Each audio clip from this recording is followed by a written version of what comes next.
they are Christians. They are baptized, or were taken by their parents and godparents into the church.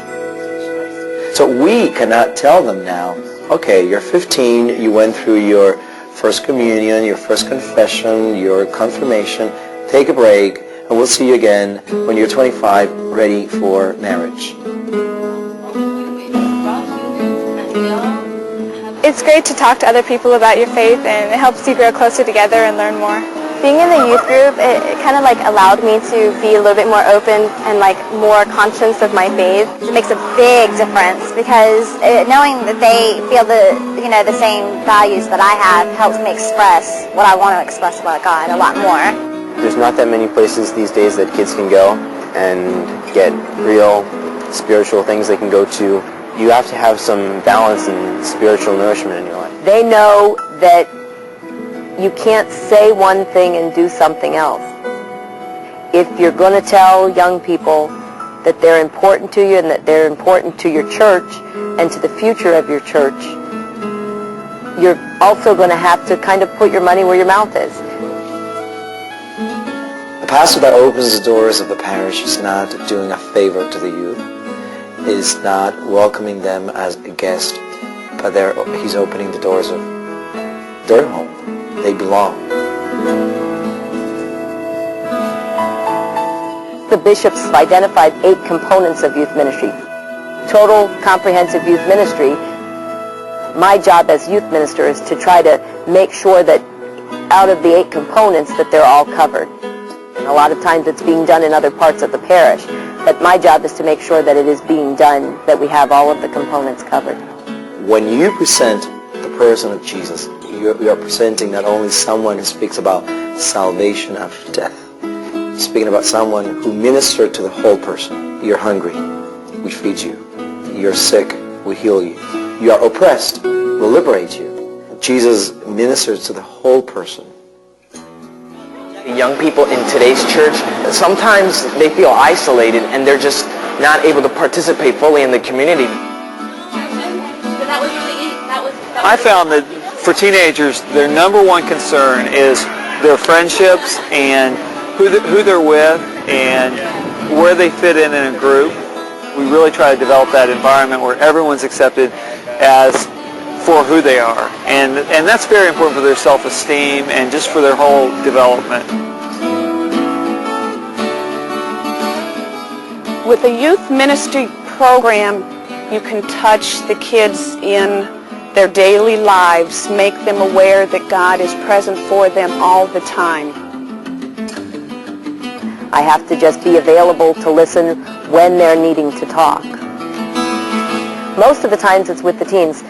Sometimes it's with the parents too, and trying to give them the support they need to deal with and help to grow their teens to an adult. Advocacy is another one of the components of youth ministry.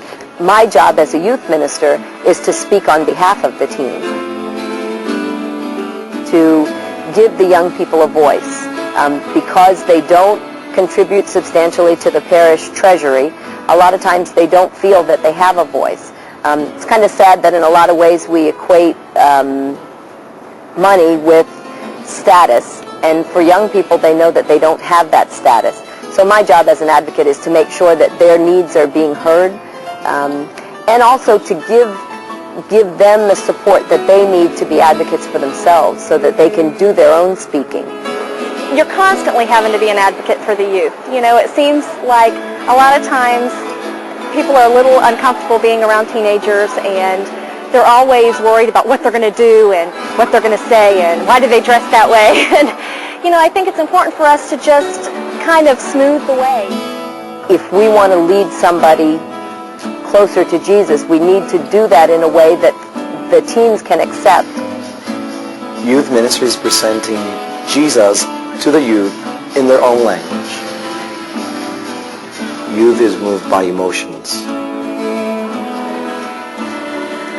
So present the faith in I'm not talking about an overly emotional way, but be sure that they are moved. We have to constantly be aware that there are youth out there that aren't coming to us. So we have to reach out to them. And we have to teach our kids that it's their job to reach out to those people who aren't hearing what, the church has to tell them, what Jesus has to tell them. It's really important for us not to just sit back and wait for the kids to come to us. We can have dances, we can have social activities, but they're looking for more. They're looking for their God. They want to know who God is and why they're here. Another one of the components is catechesis, teaching, passing on the faith. Catechetical part, it's very important because it's what ties the whole ministry.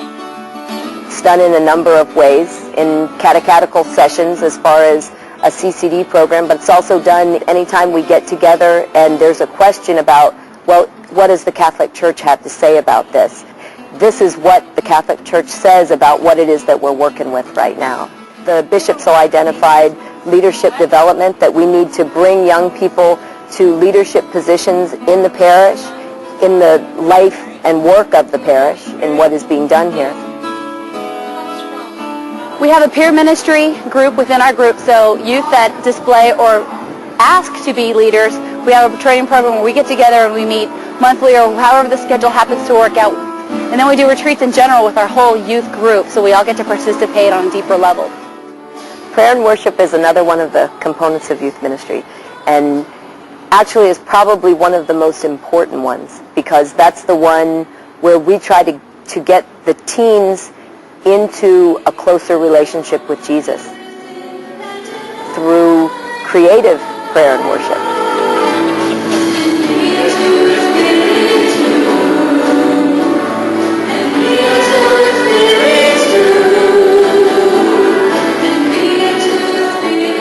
Very important that we make the kids feel very welcomed, and this is their church. This is where they belong. They have people here that care about them and what's going on in their lives. We have a very supportive community. We understand that our youth is not the future of our church. Our youth is our church. We're important now. From our baptism to our death, we are important now. And our youth, I think our youth are starting to understand that, because it's not just, hey, you're somebody pretty special. Yes, you're somebody pretty awesome. You're made in the image and likeness of God. We all are. And so we have that community there. And it doesn't just extend to our parish, but out into the kids that we go play with at the Coalition of the Homeless, or people that we happen to serve food to at wherever, or the kids that we'll never see because we're doing a 20-hour fast and we're going to donate our money to the mission. It all works that way, and this is all part of our global village. Another one of the components is justice, increasing the teens' awareness that we're not the only ones in the world, that there are people around us less fortunate than us, people around us that we need to be a part of. We need to be a part of their lives. Justice is, that area is met through service projects primarily. The homeless shelters, etc. And at times we have looked at some of the documents, the Catholic documents, concerning justice and peace. It was a new experience for us. We all came down there. We didn't know anything about serving food or helping others, and it was a new experience for us, and it was good being with the youth group, being together and helping others. It was great. We want them to be people of justice. We want them to be people of mercy. When do you learn that? You learn that between the ages of 15 to your early 20s, when your eyes are open to the injustices of the world. And that's what we preach in the church, about justice, about mercy, about transforming the world. So if we want the world to change, if we want the church to practice justice and mercy, we better have the youth. They have the energy, they have the dreams, they have the ideals, and they have the time. We want vocations. Well, we have to work on vocations now that you are 15, 16, 17, and your mind and heart is full of dreams.